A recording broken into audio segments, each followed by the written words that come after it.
À l'intérieur d'une villa luxueuse, une femme en vacances regarda à travers la vitre et fut choquée. Il y avait un homme bien bâti nommé Alan, qui nageait dans la piscine du jardin. Pardon, quoi? À en juger par l'expression de Jacques. Il était tout aussi surpris de voir quelqu'un d'autre ici, la fille de Lisa. Annie, sortit après avoir entendu leur dispute, en se joignant à la conversation.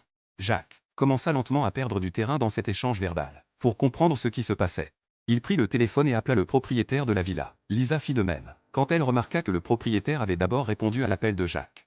Elle lui arracha rapidement son téléphone. La femme au bout du fil n'était pas seulement la propriétaire de la villa, mais aussi la patronne de Lisa. Et Lisa, qui était autrefois une écrivaine renommée, n'avait rien produit de bon depuis longtemps. Pour l'aider à retrouver l'inspiration, sa patronne organisa ce voyage dans une villa qu'elle possédait en France, espérant que l'environnement calme l'aiderait. Mais dès son arrivée avec sa fille, Lisa tomba directement sur Jacques. Après avoir entendu les explications de sa patronne, Lisa apprit que Jacques était, en réalité, le jeune frère de sa patronne. Une fois qu'elle eut raccroché, Lisa réalisa soudain que sa patronne essayait peut-être de les mettre en relation. Bon, voilà comment ça va se passer, d'accord?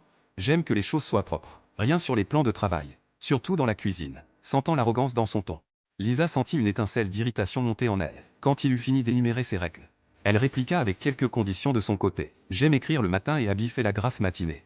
Alors tu ne fais pas un bruit avant 14 heures, d'accord? Ah, il est 13h45.